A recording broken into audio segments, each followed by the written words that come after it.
And we're off. Joining us today, Dr. Daniel Jacobazzi, dual licensed in both physical therapy and chiropractic medicine, currently the clinic director at Fix Me Physical Therapy in Chicago. He's got a unique background, engineering, Division I pole vaulter at Auburn, go Tigers, and now a multidisciplinary clinician. And got to throw in a personal note, Dr. Dan. He put me back together more times than I can count, and if it were not for him, there would be no Feltovich fit. So thank you. Okay, you're welcome. So let's go ahead and kick this off. You were a three-sport athlete in high school, and as I mentioned, a Division I pole vaulter at Auburn University. Tell us about those early years in athletics. Well, all of this kind of takes me I can remember a very, very, very long time ago when I started my fitness journey, and I kind of took it for granted, honestly, but always been a little bit hyper motivated as far as things have gone, maybe even a little bit OCD, and physical fitness and working out was it was just certainly a primary focus for me. And I can remember I was a freshman in high school when I started my first lifting program. And I was rock solid. I was probably about 4'11" and weighed in at a solid, 88 pounds my freshman year. So I was built. I was like this. And, and ironically, my father, God rest his soul, was not like me in any way, shape, or form, although he knew at some point I would develop, but he ridiculed me relentlessly as the sub 98 pounder. And he graduated high school at 6'3" to 65 and about 7% body fat. Just a mutant, a freak of nature. So probably had some issues there about being too small. And so I started lifting. And uh, I can remember that the first break I took in a regular exercise program where I didn't work out at least 5 days a week was when I was 38. No, take it back. Take it back. My first surgery was when I was 21. So 21, I was still in college, had my first shoulder surgery. I was out for 10 weeks. Might as well have killed me. I thought I was going to lose my mind. Uh, got back into it. And then the next break I had was 38-second shoulder surgery. That one was snowboarding. The first one was pole vaulting. The second one was snowboarding. And I never had an issue with exercising. Matter of fact, exercising was what kept me sane. And had always been a primary focus because healthy mind, healthy body, healthy mind. Those two things obviously correlate. However, as I aged and my responsibilities have grown, they seem to be accumulating, and my ability to delegate sometimes isn't as good as it should be. Mhm. It makes it challenging to stay active, and that's actually kind of a funny story in terms of how things worked with you and I, Andrew. When we started, it was me telling you what to do and how to do it. And you watched me develop from a very small office, which was, I think, 600 square feet, maybe 400 square feet, to my last big facility was almost 8,000 square feet, which had an endless pool and bikes and sauna and weight room and massage rooms and all of that. And during that whole rise, you were there for the majority of the ride. And it was me saying, hey, Andrew, this is what needs to be done. This is how you need to do it. And this is why. And ironically, the tables have turned. And now we are here in the current time. And I just want to share my screen very quickly. Absolutely. You're gonna have to allow me sharing capability. And I'm not sharing this because I like this picture. I don't like it at all. But this is when I realized that I needed to start delegating. Okay, so you're the host now. Use your powers wisely. There we go. Well, so this was Oh, this was a picture I had taken 4 years ago, and I don't know who that guy is because he's super puffy. He looks like a chipmunk. I didn't see that guy in the mirror. I was seeing, I mean, I still see somebody better than me, fortunately, great self-image. But after seeing that picture, I realized that I needed to do something because what I was doing wasn't working. And that's when the student became the master in a sense. And I contacted Andrew because I had watched your rise through this whole, first cleaning up your eating and of course taking care of your body and then going through all these certifications and kind of developing yourself very in parallel to the experience that I had as a healthcare provider. And well, I don't have a fat face anymore, so that's a win. yes. But I do feel like I'm in better shape as well. And the biggest thing for me was the delegation of the responsibilities. And we only rise to our ability, to the level of our ability to delegate successfully. And I'm a control freak. I'll admit it. I'll be the first one to do that. It's very rare that I think that somebody can do things as well as I can do them, which is, a gift and a curse, unfortunately, because I tend to take on more than I can handle, bite off more than I can chew, as it were. However, I knew I'd gotten to the point where I had to do something about my body because I was on that normal decline, after mid 40s, 50s, all of a sudden it started getting a little heavier. Well, that's normal. That's all garbage. We don't have to age like that. And that's when I said, I don't want to think about it anymore. I'm done thinking about that part. It's not that I don't know how to do that. I can set up an exercise program. I know how to eat effect. I know all that stuff. It's just that I don't want to think about it anymore. I have other things I need to think about. And so I contacted Andrew, and it's one less thing on my plate. That's interesting that you mentioned that. I was just in Italy, your ancestral homeland or one of them, Yes. with Pavel Tsatsouline. So as many of my listeners might know, he's the one who is largely credited with bringing kettlebells and Soviet training methodologies to the U.S. And he said something very interesting: the body lies. So you're oftentimes the worst judge of what you need and when you need it. So that's why you need somebody there to say, no, you're rested. You can hit it harder. Let's at least warm up and see what kind of weight you're pushing before we bail on the day. And Exactly. sometimes need somebody to say, no, we need to rein you in. It's a recovery day. So Indeed. so thank you very much. And it was very much, yeah. So it's a very interesting teacher student relationship that we have, and I think it's very special. Let's talk about. Let's move on to engineering. So you studied civil engineering, undergrad and graduate work. Tell us about that. Correct. So engineering, and I would say that even though it doesn't seem that way, or to, at least from the outside looking, engineering is engineering. So it really doesn't matter which engineering you're in. I was a combination. So I was civil slash mechanical, just based on my subject matter that I chose to pursue, especially in graduate school. But engineering is a thought process or a thinking pattern, and very if then. Maybe I would say that everybody thinks engineers are smart, and I would argue that we're just simple. We're just if then else, if then else, and we operate. And much to my wife's chagrin, I operate very much on a tree-oriented type of decision-making process, which is very frustrating for her and others at times, I'm sure.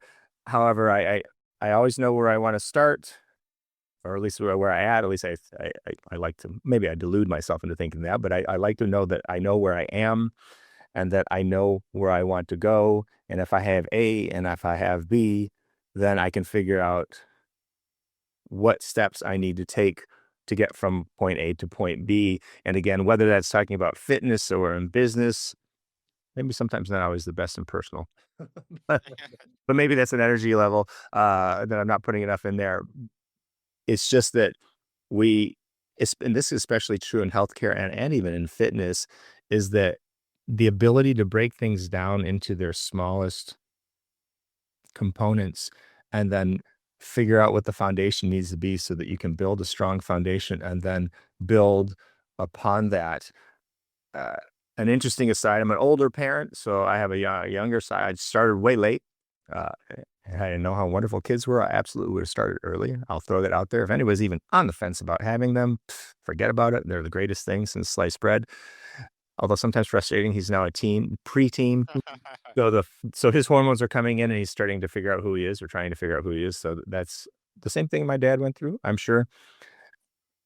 And in watching, so he has chosen baseball, which is a sport I don't really particularly, well, didn't care for because I was a track guy and, ran cross country and did wrestling. Those were my 3 sports, and I didn't do a whole lot of baseball because I couldn't bat.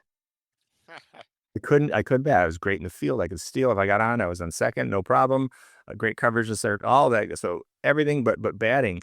And it's interesting because, again, it all comes back to identifying what's happening in an activity or in a process. Again, either that's business or physical, or even mental.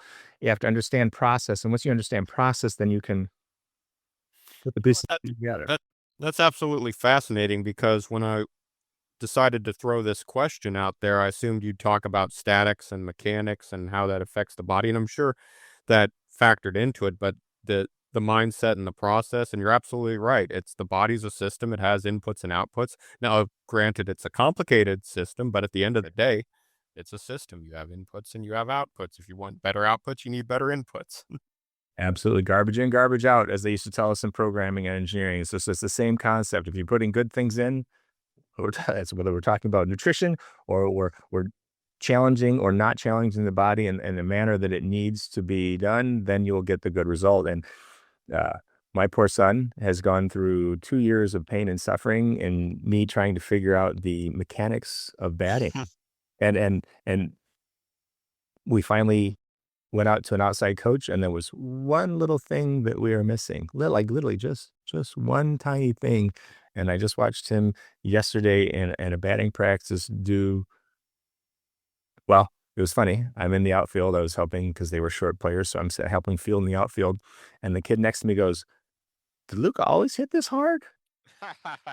And it was just that one little thing. And it it's very hard when you're, and again, this goes to my fitness, sometimes in my business, uh, in any area that we are in, if we are right next to a problem, sometimes we miss the obvious, even if we're process oriented, like I would like to think that I am. So it's helpful. Again, whether it was a batting coach, I've had multiple business coaches. I've signed up with multiple, educational groups in terms of how to, and it depended on what I was doing. So if I was just trying to be a spine guy, so I did neck and back for 20 plus years. I went through 3 or 4 different groups there. Most recently, now I've moved heavily into functional medicine and nutrition. Helping patients reverse diabetes, reverse neuropathy, avoid heart attack. All of that. I signed up with another group, actually 2 groups.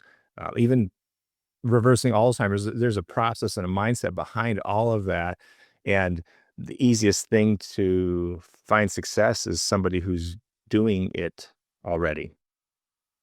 Yeah, exactly. It's So dirt simple. If you want to be successful, model successful people. that's It, exactly right. so let's go back to the beginning. Engineering, Division 1 athlete, pole vaulter, Auburn. What made you decide to go into chiropractic care? How did that journey start?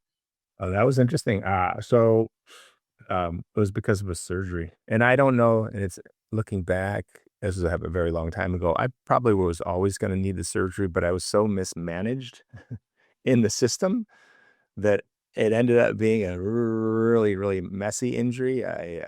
So for those of you who want to pole vault, never put your hands back. There's just a thing. I knew better. And when I did it, I knew immediately that I shouldn't have done it. Hand got caught in the pad, the mat. I was trying to avoid the bar. Just land on the bar. Take the pain. Don't be a, I won't say what I want to say. Don't be a baby about it. Put my hand back to avoid going the bar. My arm got caught and boom, and just drove my shoulder up through, tore my spinatus, tore my labrum, and they went through and like, oh, you're not that bad, and it didn't hurt that bad. Oh, okay, fine. And then so subsequently, Florida relays running down. put my hand over my head as I went to attack the box and take my jump, and my shoulder tore the rest of the way, and it was missed the pit, landed on my back. I remember driving back in John Sewell's car. He was the trainer at that time. They took me back early, which they never do. Lying flat in that car for the 5 hours that it took from Florida. Took it from Florida from where was it, Gainesville, back to Auburn, and just an incredibly intense amount of pain. And then afterwards, oh, they did the MRI. Oh, I guess, you did have a tear and it just da, da, da, da. That was my first experience where medicine, and up to that point in time, I was completely trusting of medicine. And that's not to say that medicine certainly doesn't have excellent people inside that. However, I do think there's been some changes to that whole system as doctors are being less and less, I would rephrase that, more and more restricted in their autonomy in terms of what they can do for patients. So that was my first experience. Long story short, I wasn't too happy with the medical system, and I knew I wanted to go, at that point, was either going to be a lawyer, an attorney, or going to go into healthcare. And in a surprisingly sentient or aware moment at that point in time for being that, I don't know about everybody else, but as a male, I tend to kind of like get my brain together much later. I could do things, but in terms of thinking forward, wasn't so good. I thought, if I'm an attorney, I'm going to be a bigger a-hole than I could ever even imagine, because that's the way that profession would take me. Healthcare's better. I'm going to be a giver. I'm going to be a helper, and that will bring out the better aspects of my personality. And as I was doing that, I had gone to a chiropractor, I had gone to a physical therapist, I had gone to an orthopedic surgeon. I had seen everybody for all of the things that I'd done myself as a pole vaulter. And the one group that I always liked and trusted and always had a good experience with was the chiropractors. And back then, and even now it's gotten a little bit better, but back then there was a lot of derision and negativity Yes. slung at those guys, which I didn't really understand because, again, I had never had any, they're pretending to be doctors. Well, no, they are doctors. There's a 4-year program. They just don't do drugs.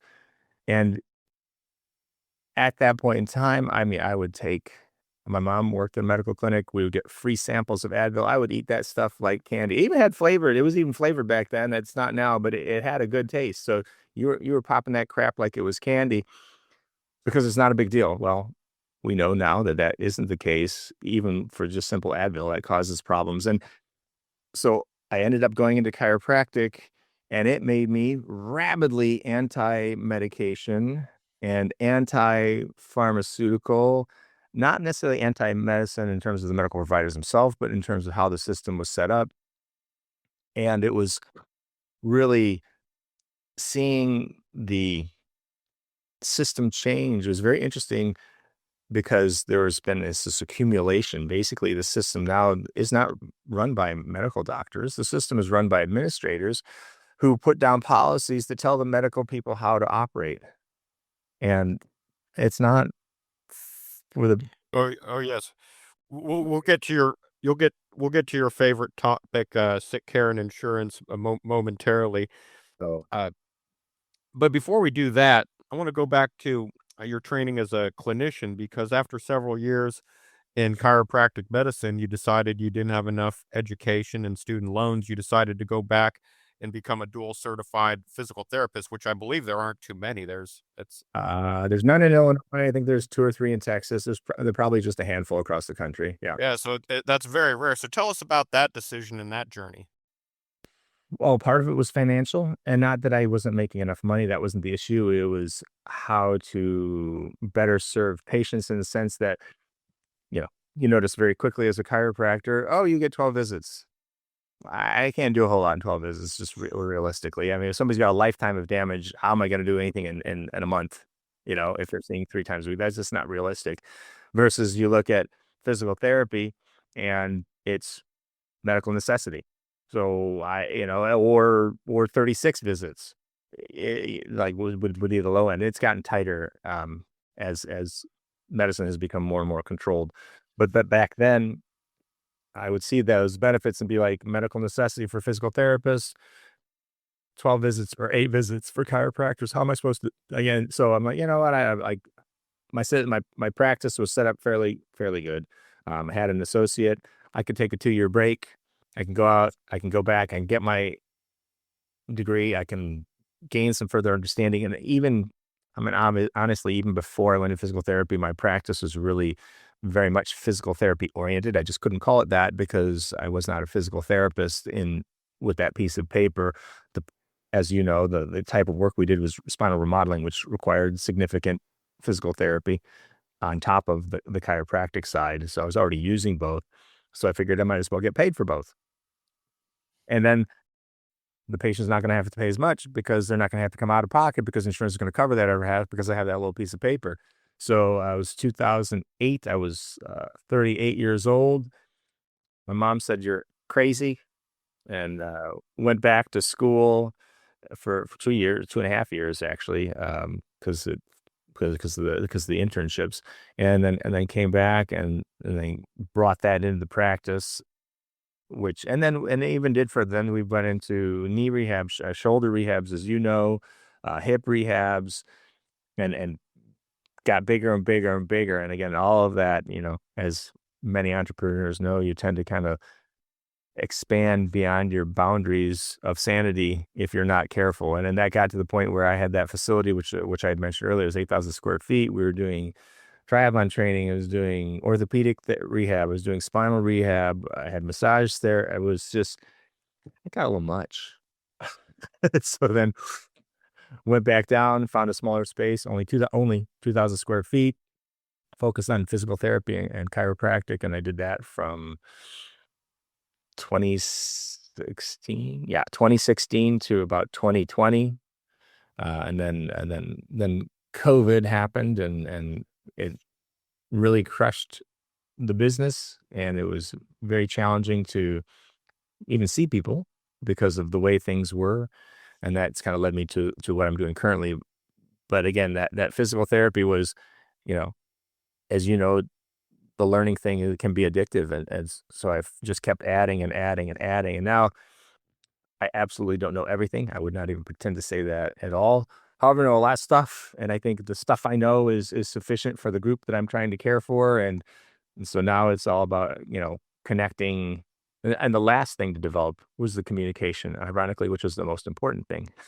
but but never too late. And so that's what we've been doing is figuring out how to reach patients and how to successfully communicate to them what they need to do to get right. And again, I'm mostly online right now. Interestingly enough, but that's because I've gone to that functional medicine bent. But that's the physical therapy thing, and it was a well worth the time out. I learned a lot. I had fun going back to school again, honestly. And my priority wasn't the grade anymore. The priority was understanding the material and figuring out how to apply it. And I obviously went into physical therapy school with a very specific scope because I knew exactly what I wanted out of it, which the professors didn't always appreciate. But that's okay. I wasn't there to please them. I was learn. I was there to learn what I needed to learn for my practice. So Let's dial into the communication real quick because I'm interested in that. What specifically? What was your transition? What was your transition there? Your breakthrough there with communication? it sounds so stupid when I say it out loud. So I don't even really want to say it. But it's very interesting when you. This is especially like with CBP. So if I see somebody's X-rays, I know immediately what needs to be done. I mean, it's very simple at that point. I mean, after all of that training, I mean, that was years, and sometimes I can even talk to somebody and hear stuff, and they'll be like, okay, I know this is what's going on, and this is what needs to happen, without looking at anything. That's the base. That's the benefit of experience, which some of our younger generation doesn't appreciate. You can't always look everything up online, and the getting from the importance from here into their brain was very challenging sometimes for me because as an engineer, of course you need to do it. You don't really have a choice. It's broken. You need to fix it. If you don't fix it, it's going to get worse. But people don't always.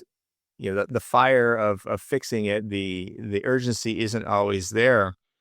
And recently, especially with getting being almost completely online, I would say over 95% online, it's a challenging thing to do. You have to be able to talk to somebody and then help lead their focus to something that they do need. Maybe sometimes they don't always know they need. And that's and it's not absolutely not manipulation. That is the last thing I want. I do not want to. There was some practice management, like I'll throw him out there. David Singer, incredible salesman. I did his stuff for about 2 years when I first started, a long, over 20 years ago. That guy was a master of manipulation. It did not leave me with a good feeling. I did not like that. Like, I feel like a car salesman. I was a successful car salesman, but I did not like that feeling. And it didn't take long for me to drop that and move on to something else where maybe didn't get the same number of conversions to care, but was successful enough for me and helping the people that needed to be helped. And when you go to a situation where you're meeting somebody for the first time online, that's really challenging because they don't know anything about you, that you don't have any credibility. And what I found is incredibly simple. And again, it's so stupid. It's like, just listen. Actually listen, and not with the intention of responding or replying, but just listen to what they're saying. Again, I'm doing neuropathy now, which I know like 45% are diabetic, and then there's a clump that's autoimmune, and then some are toxic exposures, and some are traumas, whether it's surgical or other. And finding out how somebody's, because not the majority of them shouldn't be in front of me, honestly.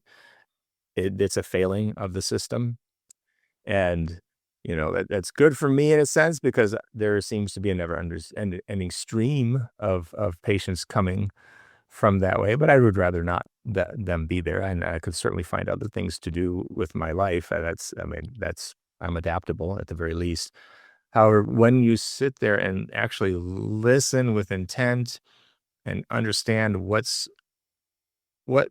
somebody's path is to you, how they've ended up in front of you, of course, what's important for them, then it's very easy to help them chart where they're going to end up with the current trajectory versus where they want to go. And usually those two things tend to be 180 degrees from where they're at, especially with the group. This is the other thing that I've noticed. You were a youngster when you came to me. You were younger than I'm thankfully still younger. Right? You haven't caught up, so I'm still here. As I've aged, my patient population has aged. And it's probably because I have a better ability to empathize or understand where they're at. A 30-year-old me is not going to understand what a 70-year-old is facing or going through. So at this point, I've seen my parents go through health challenges in that age. That was, when I was in my 40s. And now I'm getting older. And unfortunately, my body, knock on wood, I don't want to jinx myself. My body has been fairly consistent. I still have some chronic stuff from pole vaulting and beating the snot out of my body when I was younger. That's all managed very well. Some of it was not going to go away, unfortunately, but that's just the reality.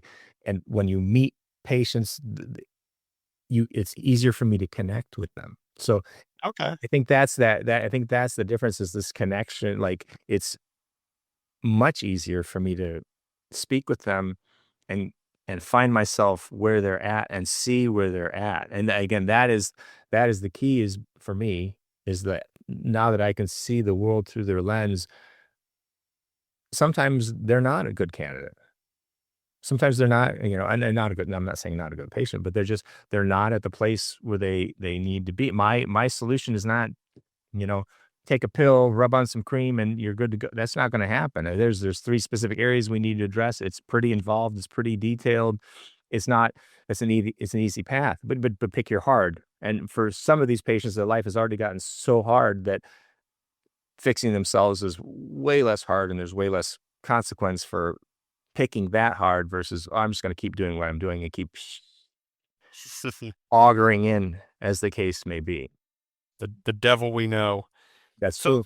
let's talk about your current focus, your current emphasis, the holistic online care.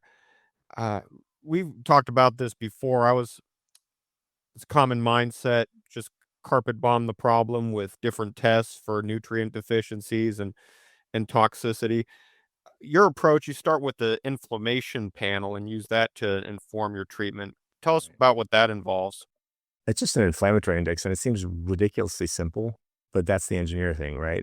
The simpler, the better. It's easy to implement, and I talk about this quite frequently with patients is there's the paper, and then there's the patient. I can look at a piece of paper, and it may give me some information, but if I am actually speaking with the patient's in front of me, and all my calls, sometimes they're older and they can't get video. Those are harder. But I want to see a patient. I can assess something just by, I mean, even through a screen, I can assess what's going on with a patient. And this inflammatory index is just it's a series of 7 questions or 17, excuse me, 17 questions, elimination, skin, gut, and it goes through the function and then rates how much, this is a no issue, mild issue, moderate issue, severe issue. At the end, score it. And it's remarkably effective. I have patients, they're like, "Oh, I'm fine, I'm fine." And then we score it and they score a 7. Well, there's something going on. Yeah. Or, "Oh, I'm really not that bad." And then, "Well, I'm taking this to manage this and this, that, that." And then we get the rest of the story. And then I scored 28, which is severe. And now when like from my perspective, not on the physical side, but on the whole system function, the gut is primary for me. And that's because the gut is where the magic happens. That's where the food becomes fuel, the food becomes energy, and then gets distributed out to the rest of the body. And it's specifically for neuropathy and diabetes. And back to medicine, very quick aside, or at least try and be very quick. When I first started doing neuropathy, had a conversation with one of my patients who is still pharmaceutical rep. And I'm still naive, even in my 50s. I always assume that somebody's there to try and do their best to help people, patients. And after 6 months of doing neuropathy, Mira happened to come in. I said, "Hey, Mira," and I still think about this regularly.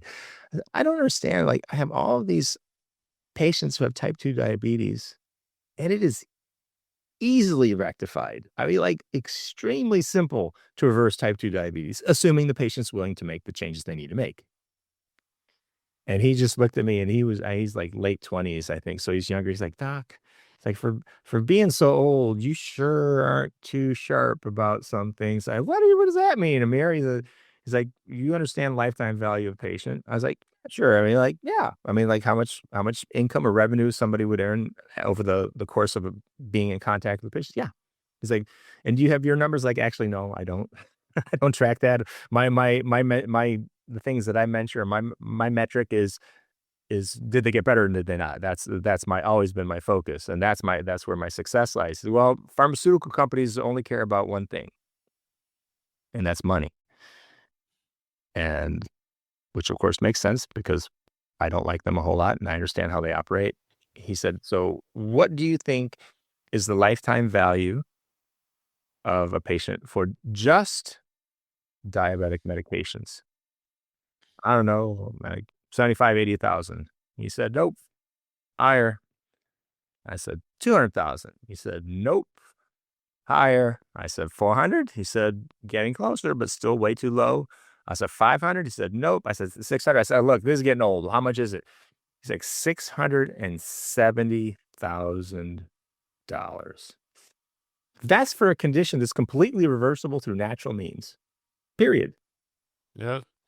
Well, a solution that cures you is good for the patient. A solution, a so-called solution that you got to take the rest of your life that cures the P&L of the pharmaceutical Take companies. something. Absolutely. And when we talk about functional medicine and when I'm evaluating the systemic function through looking at the answers that that inflammatory index gives me, is, is it a thyroid problem? Is it a cortisol problem? Is there, is there insulin resistance going on? That's all answered in that survey. So patients get a little pissy with me. He says, "Oh, you want to see my labs?" Not really. I don't say that anymore. Now I say, "Oh yeah, please send them." I don't care. I'll look at them, but I don't care because I care about the inflammatory index. Because if everything was okay on the labs and they're in front of me, then is everything okay?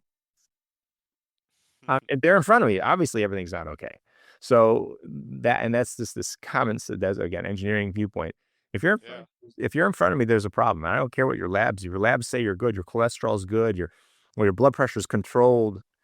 That's another big one. Don't get me talking going about blood pressure. This whole, blood pressure is actually secondary to insulin resistance. It actually affects how the vasculature adapts to the insulin in our, arteries and capillaries. And so when we lose and we have any little level of insulin resistance, our blood pressure is going to go up. And that's the first flag. So somebody says, "Oh, my blood pressure is controlled." Great. So the fire is burning in the house and you're spraying just enough fire on it so that it doesn't burn everything else down right away. Yeah, no, that doesn't make any sense. And that's where that inflammatory index comes in. And whether somebody, and I started with something called the Bredesen protocol, which actually helps patients reverse Alzheimer's through affecting gut, and then was easily adapted to the neuropathy and the diabetes. I've even had some success with multiple sclerosis through assisting gut function.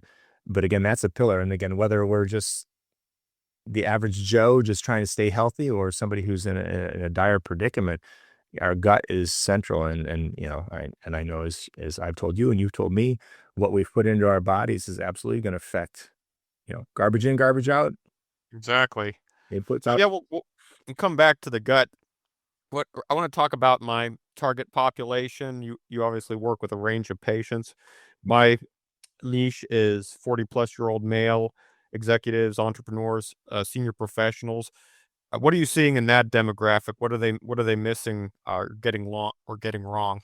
Well, that's where we're starting to see the beginnings of the blood pressure starting to come in, the A1C starting to come up, and then in my, I'm there is that's when the muscles start, the wasting starts. So we start losing our muscle mass, which is crucial because muscles burn calories and muscles, they're metabolically active. I sit a lot. I'm spending a lot of time on my butt, and until I started moving again, I was losing mass here. I was losing mass in my arms, my backside, even my legs, and things that I just didn't really. Like it's slow and subtle, and that is a very pernicious thing with the age group because you don't like those are not things that you notice overnight. But when you go do a workout that uses your legs for the first time or uses your whole body, you're acutely aware of how poor your conditioning is, number one, and where did all the muscle go? Like it's very well frustrating for me because you take things for granted that your body could do when you're younger, and now you're like, it doesn't respond the same way. But that's like again, that's those are the kind of like the first two things that we see is that a little bit of, oh, my blood pressure's a little bit up, or oh, the A1C. If your A1C is over 6, you've got a problem. Period. Period. So it's important to address those things, and because that's the first domino. And it's also a sign that there's a gut issue. And again, stress is a killer, right? So, this kind of stress and exercise certainly helps with that, of course, because it helps process that out. Our lower brain there doesn't know the difference. It doesn't know if we're being chased by a dinosaur or we're just dealing with, Yeah, yeah. supply chain issues, like all that's going to keep ramped up, and we're going to get all these flooded with all these horrors. We can get a double cortisol peak, which makes it very difficult to maybe affect how the body, and inflammation affects how the body uptakes thyroid, meaning you could have normal thyroid levels. That's back to labs. Oh, your thyroid levels are good. Yeah, but you're not using it. Not using it. So you become less metabolically active. You lose energy. You wake up tired. You go to sleep tired. You're dragging. You get foggy. All of these things tie into, It's never just one thing. That's all. Yes. Let's revisit your favorite topic, sick care, the insurance system. Can it be what's holding it back? Can it be fixed, or does it just need to be burnt down and rebuilt? It cannot be fixed. It cannot be. The only way that you're going to be healthy at this point is if you advocate for yourself. Period. You have to take charge of what you're doing for yourself. You don't have to be an expert, but you certainly have to find people that are outside the system. Well, I mean, you know, people, you can, there's information outside the system. It's sometimes not super easy to find, but it's there. But then, that comes to the delegation things, find people who've already been there, that have been there, done that, as it were, and people that you model. They're great. Dr. Berg is one of them. There's Ivor Cummins. Brecca is okay. He's a little, I don't know, but some of his information is okay. There are a number of experts out there that have large social media presences, which is fine as a primary step. But again, when it comes to, boots on the ground and implementation, it's always best to find somebody who can look at your case specifically and understand what's going on with you, and is going to take time to see where you've been, where you're at, and then work with you to figure out where you want to go, if that makes sense. And again, medicine, and this is not directed at the doctors, they're well-meaning, well-intentioned people for the most part, is medicine is a subscription-based business. They know that if they get you on one medication, they can get you on two. And if they get you on two, they can get you on four. If they get you on four, they get you on 16. I think the record is 30 something. 30, I want to say 31 or 30, 31 or 38. I can't remember. And all I could think was, this person is cognitively impaired already because they're old and they're aging. Their gut's not healthy, so their brain's not working. How the hell can they keep track of all of this crap that they're putting into their bodies? And no medication anywhere has ever solved anything. Medication is not a cure. It's a panacea. It's a temporary patch until the body can recover its health.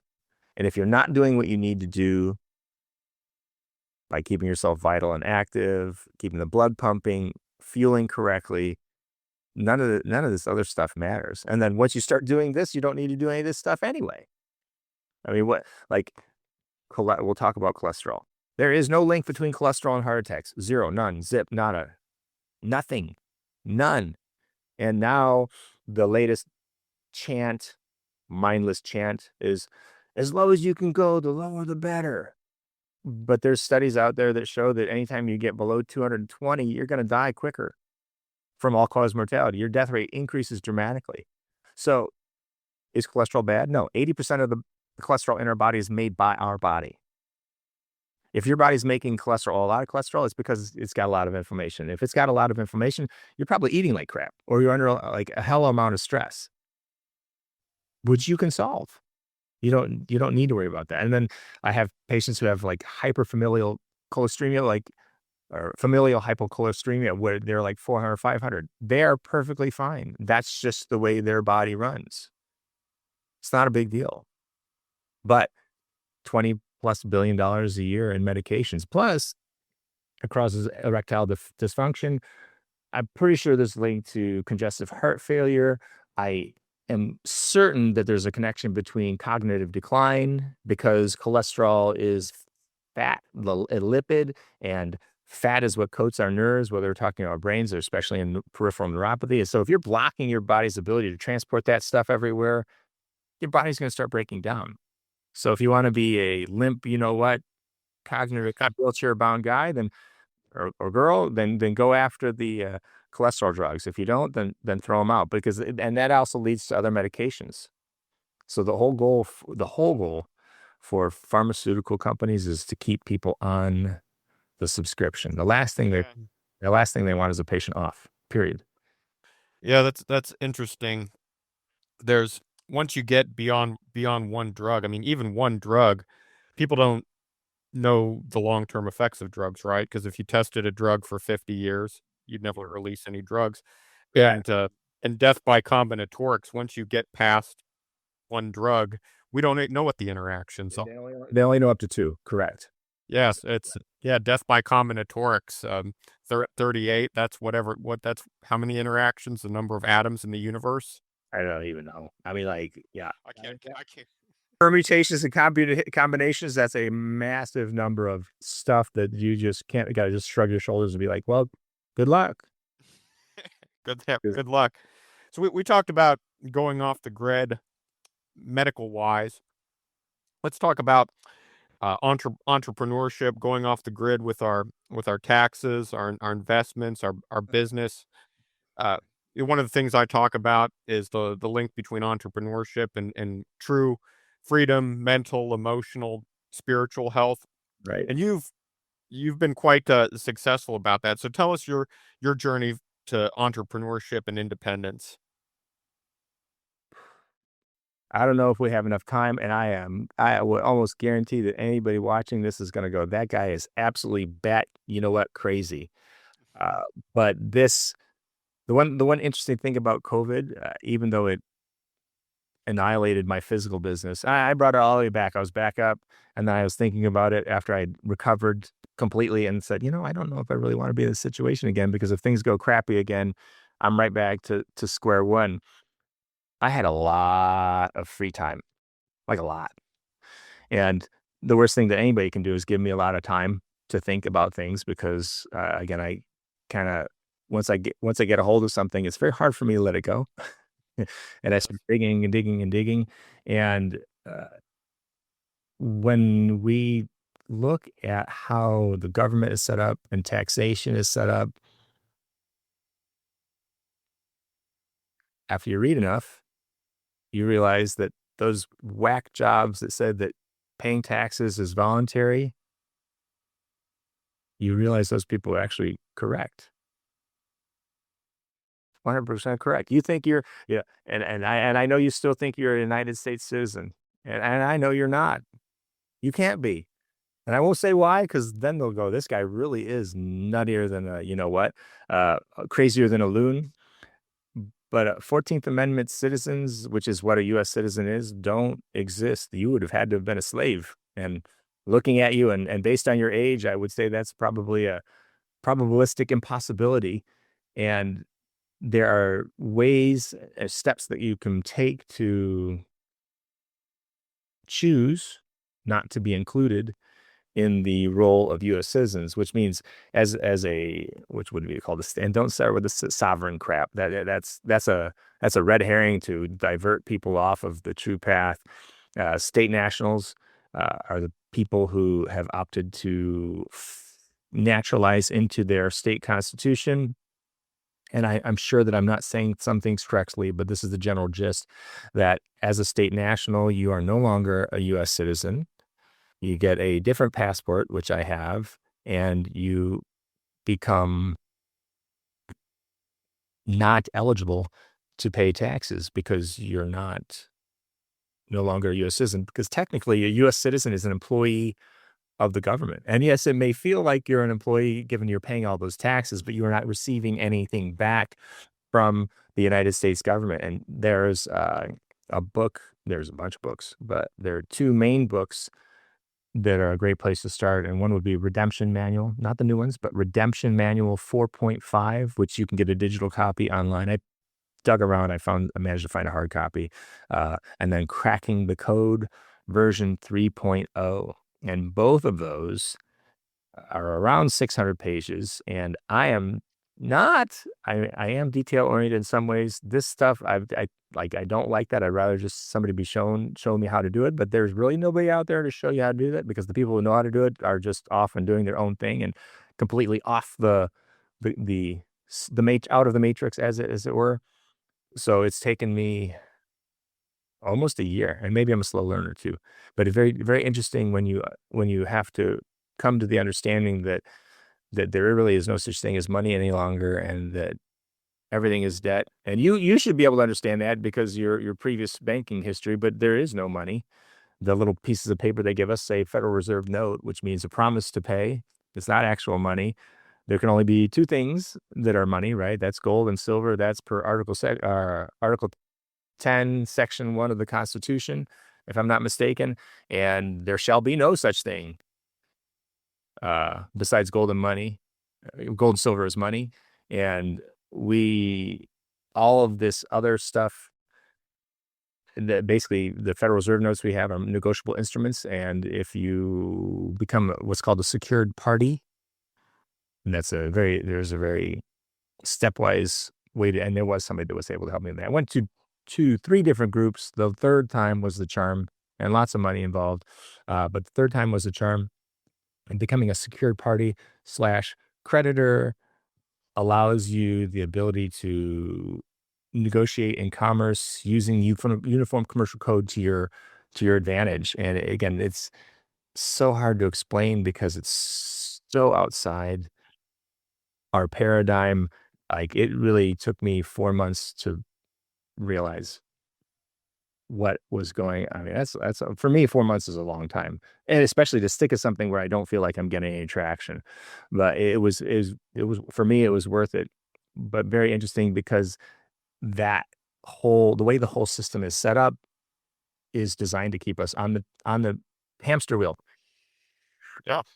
paying taxes. It's a relief knowing that when I get a tax bill and they send them to me, I send them back with the documentation, and I don't hear from them again, ever. It's actually kind of funny. It's like sending it off, and it's like there's a little bit of spring. My thing is, you feel like you're getting away with something when you're not. It's just what you should have been doing from the get go. You're like, woohoo. You send it off, and then you send a certified mail, registered for return receipt, restricted delivery, and then you get that little green card back, and well, that's the last I'll be hearing of them. Yeah. Well, Yep. don't hate the player, hate the game. It is a messed up game. Is very and it hurts the people that don't earn the most. Oh yeah, absolutely. I mean, people always talk about the rich paying their fair share. The rich aren't rich because of income. You Nope. know, Well, I've learned since that the rich actually have groups of lawyers who are schooled in this thing that I'm talking about that do all of that. The rich do not pay any taxes. None. uh, They don't have to. Nor do we, for that matter. We just don't know how to do it as they do. so let's we're coming up on time. We kind of touched on it. Gut health. Uh, what's the next sleeper issue in health and fitness? What's the next frontier that's about to blow up, if you will? I can tell you what the next class action is going to be. That'll do. Ozempic, Mounjaro, Wegovy, or Wegovy. So these GLP-1 inhibitors. Well, and I don't always like social media, but sometimes you'll learn interesting stuff. And I looked it up. GLP-1 inhibitor is the derivative from, I believe it's a peptide, from the saliva of the Gila monster, which is a paralytic agent. It's a poison. And so all these people who are taking the Wegovy, Mounjaro, all whatever, there's a bunch of different ones. And there's another one called tirzepatide, I think. All of these paralyze your gut. Plus increase your risk of thyroid cancer, plus increase your risk of pancreatitis. There was one, and again, I understand it's N equals 1, but there was one woman who took it just to lose 10 pounds for a wedding, and she was cute and thin and young and attractive. She's like her early 30s. She took it before to get ready for a wedding. So she dropped that 10 before the wedding, so she looked super in her dress for the wedding, and it permanently paralyzed her gut. Her stomach is gone. Gone. So really, her life is over because there's really not a whole lot of way for her to absorb nutrients. She's not alone. There's paralysis of the small intestine, large intestine, the colon. It just depends on how somebody responds to that. Again, cancer. These people are, so this is the whole, oh, it's safe and effective. We've heard that before. It's safe and effective. And they give it to these people and they say, like, MDs are pushing this stuff without a thought. Oh, hey, you should try this. You should try this. You should try this. This is a great way to, solve your diabetes. No, it just makes you so you can't, your peristalsis stops. So what happens is you eat and then it gets down there and nothing's moving because it's paralyzed or partially paralyzed down there. So it backs up and then you can only eat so much. So it's controlling your caloric intake, which is not the answer to gut health anyway. It's, what you eat is far more important than how much. I eat a lot of food. Oh yeah. Still eat a lot of food. And, everybody who watches me eat would probably say, "Oh my gosh, you should be fat given how much you eat." It's no, it's like lots of protein, lots of fat, and minimal carbs. Because again, the what, and then you know that as well, is the what is trumps the how much all day long. Because it's not the calories, it's whole calories in, calories out garbage. But yeah, that's complete BS. I tell people we're not two-legged bomb calorimeters. No, it does not work. We're not just going, "Oh, well, I'm burning." If burning more, I mean, you see all these people, we saw it when I had the gym in the office, these people spending hours on the treadmill burning all these calories, and they still manage to stay overweight. Well, it's not for lack of trying, it's for lack of knowledge. And it's not as simple as calories. That's a lie. And it's regrettable because people are banging their heads against the wall and not going forward. And of course, all those GLP-1 inhibitors play into that. Oh, well, you just keep doing what you're doing. You keep having the same behaviors and you'll be fine. And it's not not the truth. And so Yeah. we're going to see some problems with that. Well, yeah, I've never counted a calorie in my life, and once I solve the riddle of healthy eating, I walk around at 10% body fat and eat like a horse. Yep. Um, so yeah, lightning round. In the final time we have together, what's your favorite non-healthcare topic to nerd out about? Oh, that would have to be all that stuff that I talked about, learning how to it's actually debt discharge. So how to discharge debts with something besides Federal Reserve notes.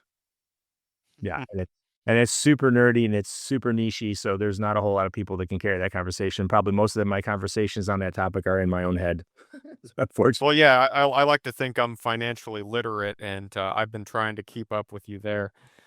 What? How about a must read, must listen to podcast or blog? I don't listen to that many. I would say that now that you've started yours, because it's going to be pretty. You've always been a very diverse and interesting guy, and you don't limit, even based on what I would assume to be your preconceived notions, you don't limit yourself on that. You're always willing to look outside of your comfort zone. I know you think I'm crazy when I'm talking about all this other stuff with regards to citizenship and debt discharge, and you listen and ponder and think thoughtfully on it. So yeah, Oh yeah, well, absolutely. If two guys in a conversation agree with each other, then one is redundant, right? We need to challenge each other. true story. How about the biggest myth that you'd like to see debunked or at least stop hearing about? That we already did it. Calories in, calories out. That is a persistent myth that just won't go away. People think that they have to starve themselves to lose weight, and it is not true. Not true. And a call to action for listeners who maybe have some heretofore unresolved medical issues. They're stuck in the system. What's the one thing they can do right now to move towards better care? Well, there's a lot of things, but I think the main thing is making the decision that where you're at right now isn't where you should be, and from there, be your own advocate to the level that you're comfortable with. If you're somebody that likes to do all the work yourself and that you don't want to delegate, you're not going to delegate, then go as far down that path as possible. Or if you're somebody who's like, you know what, I want it easy, and it's never going to be super easy, obviously, because you're always going to have to do some work in terms of implementation, but you want guidance, then contact somebody like you who has gone through. Again, I've watched where you started and where you are now, very different Andrew Feltovich. He was a fluffy little guy when I first met him oh so long ago, and now it's a very different person and persona. So wherever you're at in the scale, find somebody that's going to meet your need, and let them guide you or direct you Yep. to achieve what you want to achieve. But don't sit there and think someday, because someday isn't going to happen. Yep. Yeah, baby. Take that first step and start stacking micro victories, right? That's it. That's it. All right. Well, Dr. Dan, it's been an honor to have you here today. Thank you for taking the time to join us. Well, thank you for having me, Andrew. I appreciate it. All right. Thanks. Take care. Bye bye. Goodbye. Stop recording.